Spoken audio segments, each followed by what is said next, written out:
नमस्कार। आज हम बात करने वाले हैं यूएस के बारे में कि कैसे जब से ट्रंप का कार्यकाल शुरू हुआ और इससे पहले भी जब ट्रंप का कार्यकाल आया था तो अमेरिका ने अपने स्टेटस को डाउन किया है। कैसे अमेरिका ने अपनी स्थिति को लूज किया है यहाँ पर, और जिसमें मुख्य कारण साबित हुए हैं इसमें ट्रंप। इनके पूरे कार्यकाल का एक बार एनालिसिस करते हैं और वैश्विक स्तर पर अब यूएस की इमेज क्या हो जाती है, चलिए इसके बारे में थोड़ा सा बातचीत कर लेते हैं। इसके एक एक प्रूफ को देखते हुए आगे बढ़ेंगे, एक एक सिचुएशंस को देखते हुए आगे बढ़ेंगे और अभी हाल ही में ऐसी क्या चीज़ें हुई जिसके बाद ये सारी चीज़ें चर्चाएं, बहुत ही ज़्यादा गर्मा गर्मी का माहौल पूरा यूएस में बना हुआ है। इनकी रैंकिंग को एकदम लोएस्ट कर दिया गया है। जितने भी प्रेसिडेंट अभी तक रहे हैं उसमें सबसे लोएस्ट पे ट्रंप दिखाई दे रहे हैं। लेकिन ये अपना एक ऑरा क्रिएट करने की बात करते हैं, ये मागा की बात करते हैं, लेकिन आज इनकी कोई भी नहीं सुन रहा है। यहाँ तक कि एक छोटा सा नेशन ईरान इनसे झुकने का नाम नहीं ले रहा है और पूरे वर्ल्ड में जो सुपर पावर कहा जाता था उसकी थू थू हुई पड़ी है। ऐसा क्यों है तो चलो समझते हैं। शुरुआत करेंगे इनके ट्रंप के फर्स्ट टर्म से। चलिए, अभी जो विवाद यहाँ पर शुरू होता है वो इनके फर्स्ट टर्म का विवाद शुरू होता है। हाल ही में गए थे एक जगह पर इंटरव्यू देने। Why Trump stormed out NBC's meet the press interview with Kristen Welker के you are crooked and stupid. और लाइव इंटरव्यू में ये जो पत्रकार बैठे थे उसको कह करके आ गए कि भैया तुम क्रूक्ड हो और स्टूपिड हो। अच्छा, ये बयानबाजियां इनकी कोई नई नहीं है, पहले भी ये किसी को कुछ भी बोल देते हैं। इंडिया को इन्होंने हेल होल बोला, बाकी बहुत सारे नेशन को इसी प्रकार की गालियां भी बकते रहते हैं। चलिए, अब इनसे ऐसा कौन सा सवाल पूछा गया था और क्या चीजें रही थी। तो भैया जब ये गए थे ना मीट में तो इनसे क्वेश्चन किया जा रहा था इनके पहले कार्यकाल का, और इनसे ये पूछा गया कि आपका जो पहला कार्यकाल था उस दौरान जो आपकी हार हुई थी किस वजह से हुई थी, प्लस पहले कार्यकाल के दौरान आपकी एक और चीज, जो पहला आपका कार्यकाल था उसके नेक्स्ट में फिर उसके बाद आपकी हार हो जाती है, तो वहां पर क्या ऐसी चीजें देखने को मिली थी कि आपने वोट चोरी वगैरह की थी, वोट में धांधली करी थी, ऐसे आपके ऊपर आरोप भी लगाए गए हैं। तो कृपया वो जो चीजें रही हैं उसके बारे में बताइए। अब इसके बाद ये आते हैं, कहते हैं कि या तो आप बेईमान हैं या फिर बेवकूफ हैं, आपको अपने प्रेस में सुधार करना चाहिए, क्योंकि एक देश कभी महान नहीं बन सकता अगर उसकी प्रेस बेईमान होती है। क्यों? क्योंकि बेईमानी का आरोप इनके ऊपर लगाया जा रहा था वोट्स को लेकर के।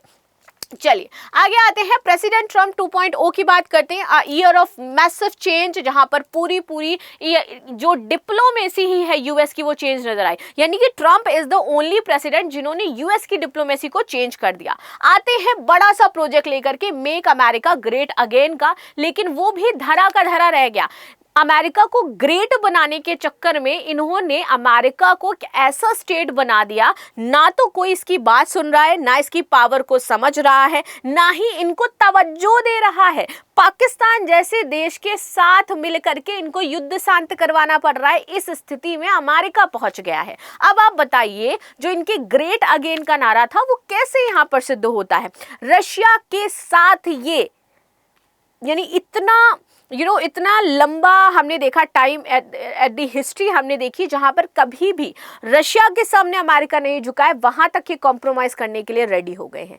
ये ग्रेटेस्ट पना कौन सा दिखा रहे हैं ट्रम्प, तो हमें ये भी नहीं समझ में आ रहा है। चलिए आगे आते हैं। इनके आते ही, क्योंकि वॉर में आ गई है सबसे बड़ी चीज, वॉर चालू करने और वॉर खत्म करने दोनों का इनको क्रेडिट चाहिए, सबसे बड़ी बात है। और इनके आते ही यूएस मिलिट्री ने अपने बेहतरीन एयरक्राफ्ट्स खोए हैं, डैमेज करे हैं, इकोनॉमी लॉस हुई है। इनके आने से कुछ भी बिग चेंज नहीं आया। इनको लगा कि हम अपना बिजनेस माइंडसेट चलाएंगे, हम 1 लाख में यहाँ पर वीजा बेचेंगे, $1 लाख में, $10 लाख में, वो भी कुछ नहीं देखने को मिला। The US bombed 7 countries in 2025। ये आते ही करते हैं कि इनकी वजह से 7 देशों में बॉम्बिंग शुरू हो जाती है, 7 देशों में यहाँ पर युद्ध की शुरुआत हो जाती है। पहले ये युद्ध कराते हैं, उसके बाद कहते हैं कि भैया हमने युद्ध को शांत कराया है।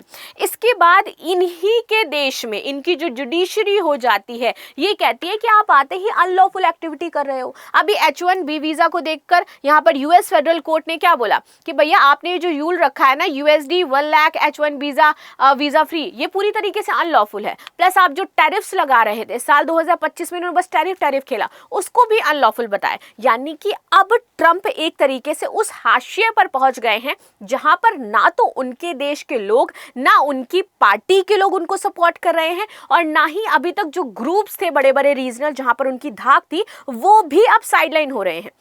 नाटो जो सबसे मजबूत माना जा रहा था, ट्रंप के आने की वजह से नाटो तक कमजोर हुआ है और ईयू ने अपना आधिपत्य यहां पर खोया है। तो ये है ट्रंप का कार्यकाल जिसको हम एनालाइज कर रहे हैं, जिसमें एक एक चीजें हम यहां पर डिस्कस कर रहे हैं। Donald Trump discuss idea that Iran betrayal his no new wars campaign message. उन्होंने बोला कि नहीं भैया, हम तो इस तरीके से कोई भी कैंपेन की खबर हमारे पास नहीं आई है, ना ही हम इस तरीके से कोई भी यहाँ पर एक्टिविटी कर रहे हैं। तो अब आप देखिए, ये एक तरफ कहते हैं कि हम सारी चीजें करेंगे, हम कोई नया वॉर नहीं करेंगे, दूसरी तरफ ये सेकंड हैंड पर सेम वैसी सिचुएशन करते हुए नजर आते हैं।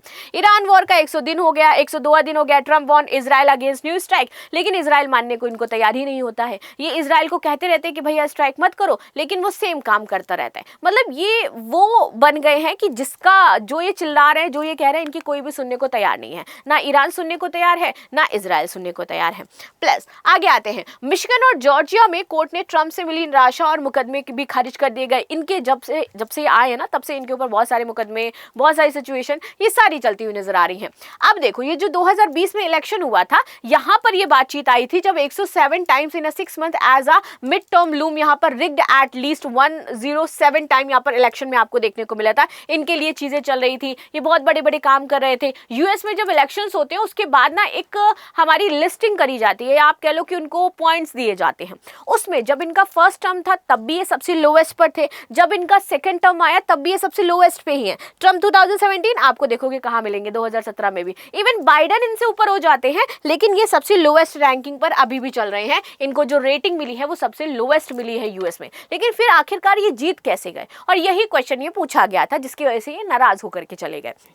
चलो आगे आते हैं। Trump approval on the same low level in the first and the second term as well, और ये इनका लेवल है जो हर बार गिरता ही जा रहा है, कभी उठने का नाम ही नहीं ले रहा है। इवन सबसे हाईएस्ट पर अगर मैं बात करूं आज तक यूएस के प्रेसिडेंट में, तो ओबामा ने अपना नाम दर्ज कर रखा है। He is literally a great person I have ever seen in a president list. He is the gem. और उस समय इंडिया और जो अमेरिका के संबंध थे वो बहुत ही ज़्यादा बेहतर हुआ करते थे। चलो आगे आते हैं। तो 2020 के चुनावों के परिणामों को पलटने की कोशिश के जो आरोप थे इनके ऊपर, उसके तहत मुकदमा दर्ज हुआ था और वही क्वेश्चन इनसे पूछे गए थे। नाउ अब ये सारी चीजें तो एक अपनी जगह हैं। ये कैपिटल हिंसा से जुड़ा मामला भी नजर आया है कि ये यूएस में हिंसा करवा रहे हैं, लोग इनके खिलाफ खड़े हुए हैं। ट्रम्प ने हाल कर दिया 1.5 billion anti weaponization fund amid the बाइप्रेजेंट ब्लैकलिस्ट। 1.8 बिलियन का इन्होंने एंटी वेपनाइजेशन फंड है, इसको होल्ड करके रखा है। यूएस जजेस orders Trump's lawyers to explain missed deadline of 10 billion BBC defamation lawsuit. ये चल रहा है, यानी कि इनके आने से इकोनॉमी को अधिकतर सिर्फ लॉस ही देखने को मिला है, चाहे वो किसी भी जगह पर हो जाए, चाहे वो किसी भी नेशंस को लेकर हो जाए, हर जगह इन्होंने थू थू करवाई है और यूएस की जो इमेज है उसको एक तरीके से ब्लैकलिस्ट करते हुए नजर आए हैं।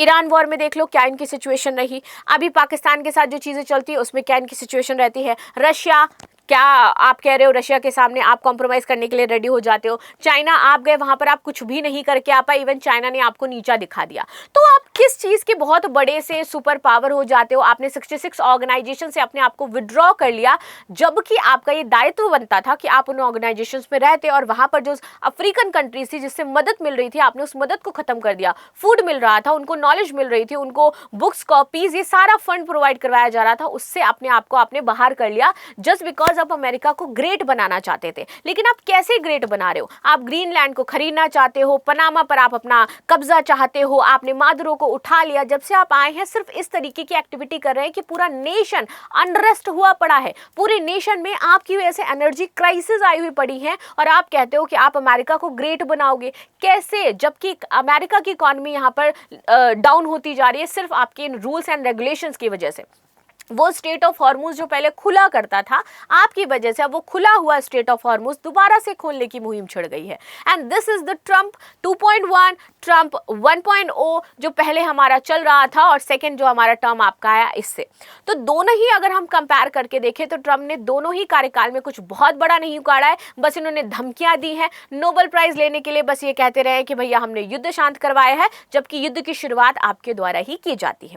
तो दिस इज द न्यूज जिस पर हमने एक एनालाइज किया, इनका ओवरव्यू क्या रहा है और कैसे इनके ऊपर एलिगेशंस अभी तक लगते रहे हैं। बाकी आपको क्या लगता है कि अगर अमेरिका में इस तरीके से ट्रम्प की सिचुएशंस और ये चीजें चलती रही तो अमेरिका किस डायरेक्शन में जाएगा? और रही बात सुपर पावर के ताज की, तो कब तक अमेरिका के पास ये रह सकता है? सो मिलते हैं नेक्स्ट क्लास में, तब तक के लिए धन्यवाद। लाइक शेयर सब्सक्राइब करना बिल्कुल भी ना भूलें and thank you so much.